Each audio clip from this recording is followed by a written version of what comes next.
Laurence Marchal-Ilboudo plaide pour une meilleure représentativité des femmes dans les instances décisionnelles.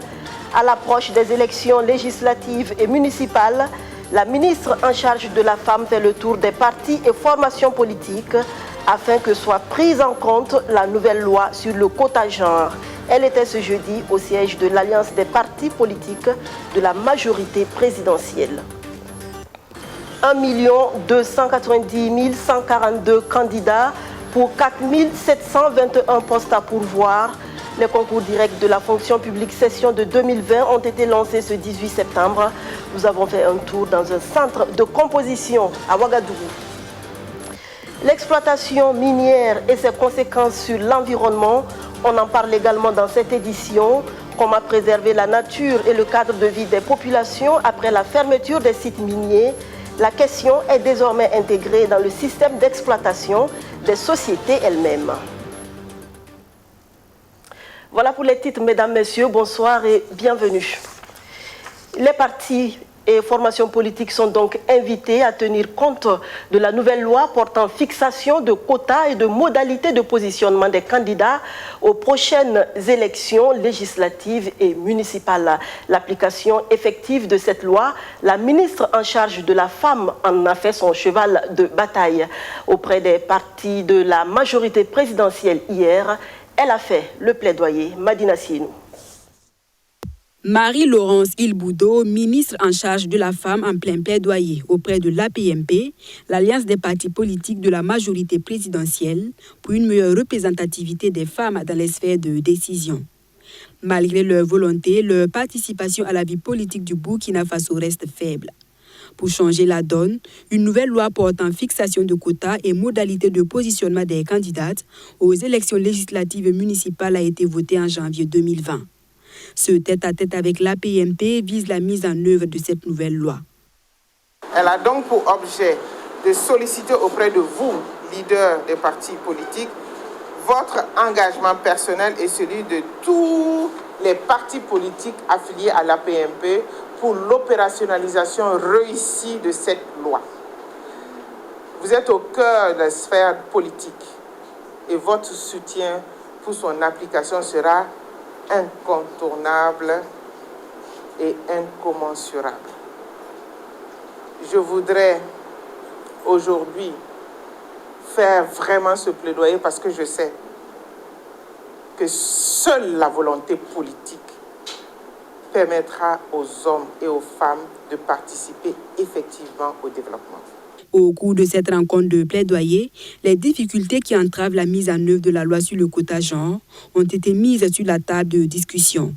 Parmi elles, les pesanteurs socioculturelles et les mesures d'accompagnement des femmes positionnées sur les listes de candidature. L'APMP s'engage à soutenir la mise en œuvre de la loi.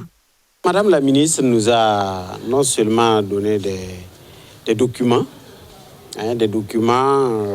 qui expose un plaidoyer sur la question avec des arguments très intéressants, avec des éléments d'information très pertinents et aussi des éléments d'information sur la loi qui a été adoptée sur cette question-là.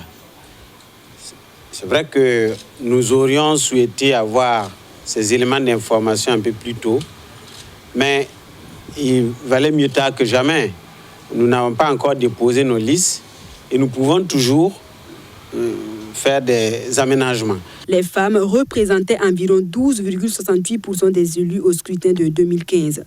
Du côté du ministère de la Femme, l'on est conscient qu'atteindre 30%, comme le dit la nouvelle loi, ne sera pas aisé. Mais il n'est pas question d'être en dessous du pourcentage réalisé il y a 5 ans. Les greffiers du Burkina s'approprient les textes régissant leur profession. Le décret portant composition, organisation, attribution et fonctionnement du conseil de discipline du corps, par exemple, est au cœur de leur 9e conférence annuelle. Il faut dire que les greffiers du Burkina veulent plus que jamais mettre un point d'honneur sur l'éthique et la déontologie dans leur fonctionnement. Arsène Konditamdi. Les greffiers du Burkina réfléchissent sur l'éthique et la déontologie de leur métier. La 9e conférence annuelle du corps a vocation de sensibiliser et partager les bonnes pratiques entrant dans l'exercice de leur métier. L'ambition à terme est de rapprocher les professionnels des greffes des justiciables. Ce sont les greffes qui constituent la porte d'entrée et de sortie des juridictions. Ça veut dire que personne ne peut accéder à la justice sans passer par les greffes. Donc nous allons voir comment il faut redynamiser le fonctionnement des greffes pour répondre véritablement aux besoins du justiciable. Parce que notre souci est que chaque personne qui va se présenter devant la justice là puisse avoir satisfaction. Voilà. En tout cas, au niveau du personnel des greffes, en termes d'accueil, en termes de qualité des services offerts aux justiciables. Voilà. Donc, cette 9e conférence est le lieu de revisiter et s'approprier le décret portant composition, organisation, attribution et fonctionnement du conseil de discipline du corps des greffiers. Un décret adopté dans l'optique de promouvoir la morale professionnelle dans le milieu. C'est important parce que c'est en 2019 que nous avons adopté les tests qui mettent en place un code d'éthique et qui a également créé une commission à cet effet. Donc ce sera l'occasion non seulement de permettre au personnel de mieux connaître le contenu de ces textes-là, d'échanger ensemble sur qu'est-ce qu'il faut faire pour un plus grand respect des règles déontologiques. Vous savez que le personnel de greffe constitue un acteur incontournable de l'activité juridictionnelle. Et ça nous permettra également d'attirer l'attention des uns et des autres sur la nécessité de bien se comporter. La conférence annuelle est un cadre de réflexion autour des thématiques nécessaires à l'accomplissement des missions assignées au corps. C'est en 2011 qu'elle a été instituée et cette 9e conférence se tient du 17 au 18 septembre et réunit les greffiers en chef, les greffiers et les secrétaires de greffe. C'est parti pour le concours direct de la fonction publique. L'administration des épreuves a commencé dans la matinée de ce 18 septembre. 1 290 142 candidats espèrent à l'issue devenir des fonctionnaires. Entre scepticisme et confiance, certains ont bien voulu s'exprimer dans ce reportage signé Arsène Konditamdi. 6h30 au lycée Philippe Zenda Kabouré de Ouagadougou. Les derniers candidats font leur entrée dans l'enceinte de l'établissement. Direction les salles de composition, c'est déjà l'heure de l'appel. Ninkema Lamara Désiré. Absent. Ninkema Larissa. Ninkema Larissa. C'est vous? Fini les appels, place aux consignes générales. Les surveillants tentent de mettre les candidats dans de bonnes dispositions d'esprit. Dans quelques instants, ces candidats au concours d'agents techniques de l'agriculture vont recevoir leurs épreuves. Mais avant, c'est l'anxiété chez certains. Bon, avant la composition, franchement, bon, on est un peu effrayé, il y a la peur, voilà. Bon, mais on se donne le courage, on dit que ça va aller, c'est comme ça. Pour d'autres, c'est la sérénité en attendant le moment de vérité. Ouais, ça devrait aller, ça devrait pas de stress. Comme je maîtrise mon stress, bon, il n'y a pas de problème, j'ai pas de stress. C'est ma première fois de participer à ça, ma première fois. Mais je sais que par la grâce de Dieu, en tout cas, je sortirai vainqueur dans ça. 8h52, c'est le top départ pour tous les centres de composition au niveau national. 1 290 142 candidatures ont été enregistrées pour 4 721 postes à pourvoir. Des efforts ont été faits pour minimiser les désagréments et rendre les résultats disponibles dans les plus brefs délais. La célérité, c'est l'une des marques également des innovations que nous faisons avec la correction électronique, qui est encore un mécanisme que nous avons essayé de renforcer cette année pour faire en sorte qu'on puisse, dans les meilleurs délais, permettre à chacun des candidats de savoir quelle est sa situation en rapport avec ces concours. Donc, je ne peux pas donner un jour. Nous commençons aujourd'hui. Il faut attendre que l'ensemble du processus soit mis en place. La session commence aujourd'hui et finit le 2 octobre. Mais évidemment, il y a un ensemble de processus qu'il faut mettre en place. Et ce n'est qu'à partir de la fin des concours que l'on peut évidemment faire des projections sur ces éléments-là. La session 2020 connaît une augmentation de 42 777 candidats par rapport à la session précédente. Dans le centre de Ouagadougou, les candidats sont au nombre de 541 266, répartis dans 35 sous-centres et 738 jurys. eux n'auront peut-être pas à se plier en quatre pour décrocher un emploi. L'insertion professionnelle des 420 nouveaux diplômés du Centre de formation professionnelle de référence de Zignaré a déjà été pensée. Les responsables de l'établissement tablent sur l'auto-emploi et le placement en entreprise. Madina Sienou a assisté ce mardi à la cérémonie marquant la fin de leur formation. Suivez. Devant parents et amis ce 15 septembre, ils reçoivent leurs attestations de fin de formation. Au nombre de 420, ils constituent la 8e promotion du Centre de formation professionnelle de référence de Zignaré. Après une année de formation accélérée en mécanique auto, électricité, bâtiment, menuiserie, boulangerie, entre autres, ils quittent le CFPRZ avec des connaissances et surtout avec la volonté de se mettre au service du marché de l'emploi. Moi, j'ai pour projet de mettre ce que j'ai appris ici sur le marché. Et bon, pas seulement de mettre ça sur le marché, mais également aussi d'acquérir l'expérience sur le plan industriel, à travers des stages que je vais entreprendre et avec l'accompagnement du centre également. C'est ce que j'ai comme projet. Et pour l'insertion professionnelle de ces 420 nouvelles compétences, les responsables du CFPRZ disposent déjà d'une stratégie bien définie. Oui, il y a un certain nombre de dispositifs qui sont prévus par les départements qui visent à accompagner effectivement les jeunes dans leur insertion professionnelle. C'est tant au niveau de l'auto-emploi, notamment l'Institut de financement, mais aussi au niveau de l'emploi salarié avec l'ANP, l'ONEF et autres. Au niveau du centre de formation, nous avons élaboré une stratégie d'insertion des jeunes que nous formons. Nous commençons déjà à les encadrer en entrepreneuriat depuis qu'ils sont en classe et nous faisons aussi un accompagnement pour les aider à monter leur plan d'affaires.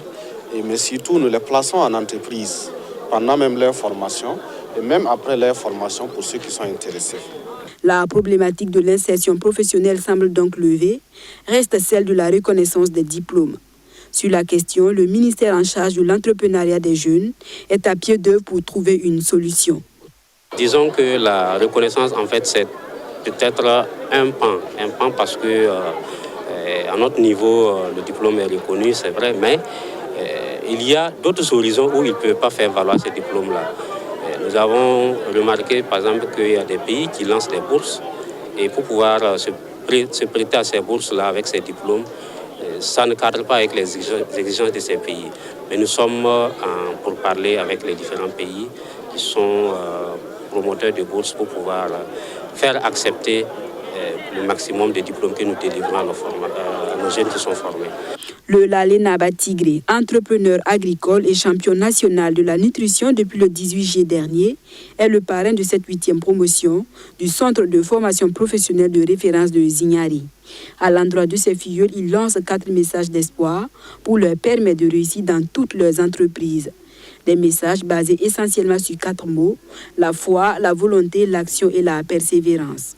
Au cours de cette cérémonie de sortie de promotion, le Centre de formation professionnelle de référence de Zignaré a paraphé une convention avec la Fondation Touarès. Une convention qui vise l'accompagnement de 60 jeunes filles du CFPRZ. Le collège technique d'enseignement professionnel de Sendou s'apprête à accueillir ses premiers apprenants. Les travaux de construction de l'infrastructure sont presque achevés. Le ministre en charge de l'Éducation nationale était sur le chantier le week-end dernier. Stanislas Waro, qui en 4 jours a fait le tour des infrastructures scolaires en cours de réalisation dans les Cascades, la boucle du Moun et les Hauts-Bassins. Jacob Zongo, Soto, Justin Dabiri. C'est au lycée scientifique national de Bobo-Dioulasso que le ministre en charge de l'éducation nationale entame sa tournée. Le chantier enregistre un taux de réalisation d'environ 90% selon le chef d'ouvrage. Les urgences sur ce chantier se limitent à des travaux de peinturage et à l'installation de certains équipements pour la restauration des élèves. Au lycée scientifique régional de Bobo-Dioulasso, situé à Dassalami, tout est fin prêt. Le lycée bénéficie de presque tous les équipements pédagogiques, de quoi ravir le ministre Waro. Même constat au collège technique d'enseignement professionnel de Sendou dans les Cascades. Des salles de classe, l'infirmerie, tout est également prêt selon le ministre en charge de l'éducation nationale. Le collège n'attend plus qu'à être équipé de tables-bancs avant le début effectif des cours. Je suis satisfait de cette visite qui a montré qu'effectivement beaucoup de choses sont faites. Il y a aussi des insuffisances qui montrent que nous devons sortir. ne pas rester dans nos bureaux et penser que tout va bien, sortir et interpeller. Tout ceci dans l'objectif de favoriser la qualité de notre système éducatif, qui est incontournable si on veut se développer. Pour ces élèves de l'école primaire publique de Tialé, dans la commune de Moussodougou, toujours dans les cascades, c'est un grand soulagement. Les classes supérieures ont fait place à des bâtiments flambant neufs. Là, nous allons avoir un changement dans le travail. En fait, nous étions dans des conditions précaires. Aujourd'hui, nous avons les bâtiments. Ça dit que la pédagogie va beaucoup passer. Les enfants vont mieux profiter. De l'école primaire publique de Banyagara à Yendéré, en passant par le CG de Diara Bakoko dans les cascades, le ministre Ouaro et sa délégation ont pu constater avec satisfaction la réalisation des infrastructures scolaires dans ces localités du Burkina. CG de Diara Bakoko qui va être érigé cette année en lycée. Et donc nous avons 3 classes supplémentaires qui ont été réalisées. Suite de ça, nous sommes allés à Yendéré pour visiter donc l'école A de Yendéré. C'est une école qui n'avait toujours que 3 classes. Et ce qui ne favorisait pas un recrutement chaque année, mais chaque 2 ans. Et aujourd'hui, grâce à ce programme de normalisation des écoles incomplètes, cette école a été normalisée et donc va accueillir donc, dès la rentrée prochaine ses premiers élèves de CP1. À cette étape de la tournée dans les cascades, tout se passe bien, sauf que dans cette école primaire publique de Zénié-Dougou B, dans la commune de Nyankoro-Dougou, à peine achevée, certaines salles de classe présentent déjà des défaillances. Il y a des défaillances au niveau de la toiture pour ce qui est du magasin. Et ça, c'est extrêmement grave. Parce que le magasin doit accueillir des manuels scolaires, il doit accueillir les vivres pour les enfants. Et dès qu'il pleut et que ça coule, du coup, ça devient donc un frein donc, à cet objectif. Et il va être saisi immédiatement pour que toutes ces corrections soient apportées aussi bien sur la toiture que sur les tables que nous avons vus, pour lesquels certains sont de mauvaise qualité. La tournée du ministre en charge de l'Éducation nationale prend fin dans la région de la Bouc-du-Moun, au collège d'enseignement secondaire CG de Bois, dans la commune de Bondokui. Dans ce CG, les infrastructures réalisées sont entièrement achevées et n'attendent plus que les élèves. Le bilan des infrastructures scolaires réalisé dans le cadre du programme de normalisation des écoles incomplètes dans les régions visitées est jugé satisfaisant par le ministre Stanislas Ouaro, qui peut se permettre quelques pas de danse. Les acteurs économiques peuvent se réjouir eux aussi. Le fonds de relance économique Covid-19 est à leur disposition. 100 milliards de francs CFA déboursés par l'État burkinabé pour leur venir en aide. Reste plus pour eux qu'à se mettre en phase avec les mécanismes de répartition, des mécanismes détaillés hier par le comité de gestion du fonds. Rémi Lambert-Nébier. Le fonds de relance économique Covid-19 institué par le chef de l'État pour soutenir le secteur privé est désormais disponible. Doté d'un budget de 100 milliards de francs CFA, le fonds est réparti entre 3 guichets avec des conditions de financement bien déterminées. Des conditions que le comité de gestion est invité par la Chambre de commerce et d'industrie du Burkina à expliquer dans les moindres détails aux acteurs du secteur privé. Il a été conçu sur la base des institutions qui existent actuellement et a permis de mettre en place 3 guichets. 2 guichets, un guichet grande entreprise, un guichet petite et moyenne entreprise porté par le système bancaire et un guichet très petite entreprise porté par le système des fonds nationaux et des SFD. Donc, les SFD, c'est la microfinance à travers les différentes caisses que vous connaissez qui sont sur l'ensemble du territoire national. Le guichet grande entreprise a reçu une allocation de 30 milliards, les guichets petites et moyennes entreprises 40 milliards et les très petites entreprises reçoivent bien sûr le reste, les 30 milliards qui ont été répartis de manière à ce que chaque fonds puisse recevoir un financement. La mise en œuvre du fonds est laissée aux soins des établissements bancaires et financiers ainsi qu'aux différents fonds nationaux existants, mais avec des conditions de remboursement allégées. Les conditions aussi sont favorables parce que quand vous partez voir votre banque, vous ne pouvez pas avoir un dossier de crédit à moins de 5-7%. Mais aujourd'hui, voir l'État faire un effort pour adoucir les taux de crédit à 3, 5, 4, 5%, c'est appréciable.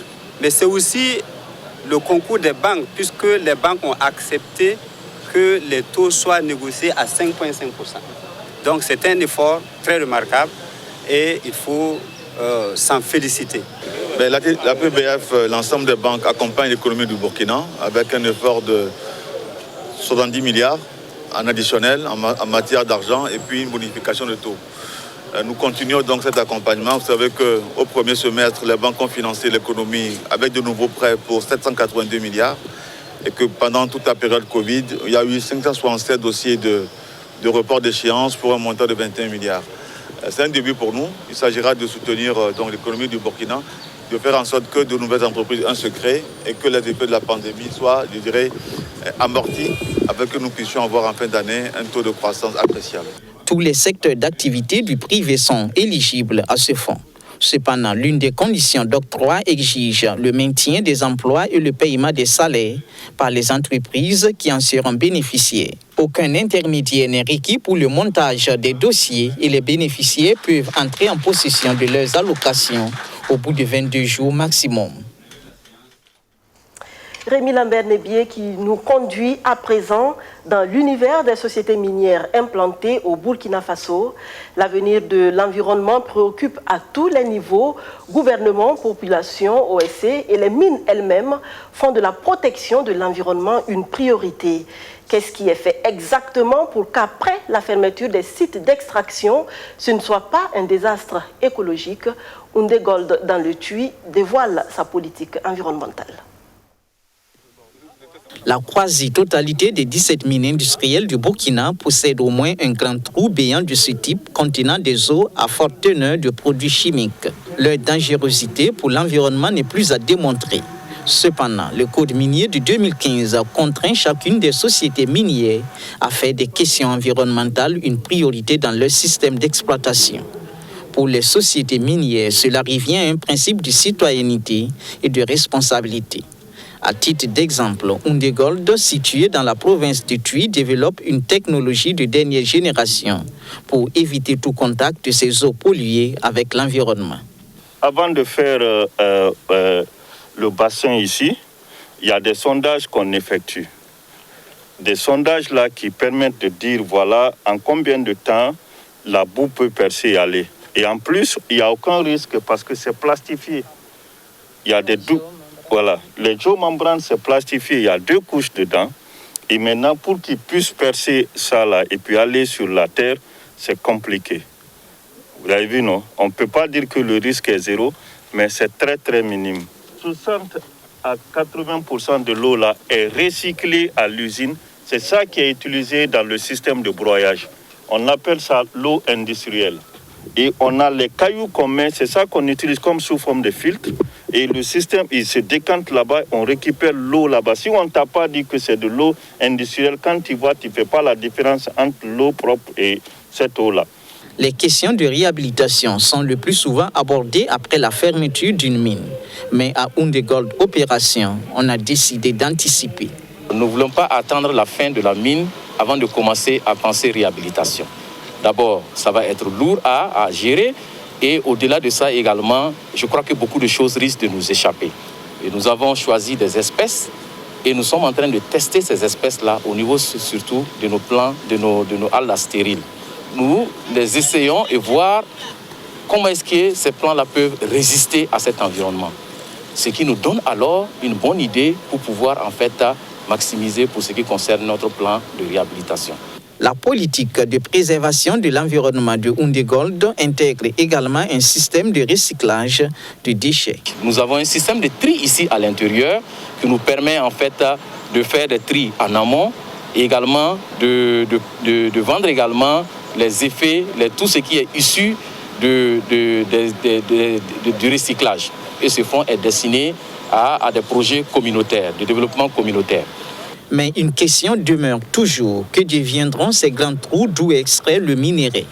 En principe, le fonds de réhabilitation cotisé par chacune des mines durant sa phase de production devra servir à les transformer à des fins utiles. Des exemples dans d'autres pays montrent que cela est bien possible. Mais faut-il qu'on y mette de la volonté pour éviter un autre Kalsaka? Jusque-là, la preuve matérielle du désastre environnemental que les mines peuvent causer au Burkina Faso. Les travaux de réhabilitation de la grande mosquée de Djoula Soba avancent bien. 95% de taux d'exécution, une année après le démarrage des travaux. Le comité du projet de réhabilitation et de mise en valeur de la vieille mosquée de Djoula Soba dresse ici le bilan. Soto Justin Dabiré. Lancé le 5 septembre 2019, le projet de réhabilitation et de mise en valeur de la vieille mosquée de Djoula Soba se poursuit toujours. Après une année de travaux, le taux d'exécution est estimé à 95% selon le comité en charge de la réhabilitation de la mosquée. Je pense qu'il y a eu d'abord une harmonisation de l'esprit de compréhension des membres du comité et des propriétaires de la mosquée. Nous nous sommes assis dans la même salle, nous avons travaillé ensemble, nous avons dirigé les autres travaux ensemble. Et aujourd'hui, voilà le résultat que vous voyez aujourd'hui. C'est satisfaisant. Si vous voyez, on est presque à 95% de réalisation. Il nous reste à peu près 4 à 5% pour terminer ce travail-là. Initialement prévu sur 3 phases, les travaux ont concerné pour le moment 2 phases. La phase 1 a consisté à la construction des hangars et la phase 2 à la construction du bloc de sécurité et à la réhabilitation de la bâtisse. Ces travaux sont globalement à terme selon le secrétaire général du comité de réhabilitation de la mosquée de Djoula Soba. On a refait carrément le bâtiment en mettant de la terre spéciale. Et ensuite, on a eu à crépir la mosquée et enfin, on a eu à mettre de la peinture. C'est ce qui a été fait pour le renouvellement du bâtiment lui-même. Bon, également à l'intérieur, il y a eu des installations, c'est-à-dire il y a eu la ventilation, il y a eu l'électrification et le sol a été revêtu de pierres plates. Environ 50 millions de francs CFA sont nécessaires pour terminer la dernière phase des travaux. Des travaux qui consistent en outre à l'installation de photovoltaïques pour permettre à la mosquée de fonctionner à l'énergie solaire. Nous demandons à toutes les bonnes volontés qui peuvent venir en aide pour qu'on puisse vraiment terminer la mosquée avec beaucoup de succès. Je voulais dire parce que la mosquée de Djoula Soba représente pour nous, les Burkinabés, vraiment un symbole très fort de cohésion sociale, de la fraternité. La mise en œuvre totale du projet de réhabilitation de la vieille mosquée de Djoula Soba est confrontée à certaines difficultés comme la mobilisation des ressources financières et les aléas climatiques. Le projet de réhabilitation et de mise en valeur de la vieille mosquée de Djoula Soba vise aussi son inscription au patrimoine mondial de l'UNESCO. Le budget global du projet est estimé à 527 831 073 francs CFA. Lorsque vous semez le bonheur dans le cœur d'une personne, viendra un jour où quelqu'un le sèmera aussi dans votre cœur. Car la vie vous rend ce que vous lui offrez et ce que vous semez aujourd'hui, vous le récolterez demain. Sur cette belle promesse rappelée par le guide spirituel Cheikh Al-Masraoui, je vous dis assalamu alaikum et à demain, Inch'Allah.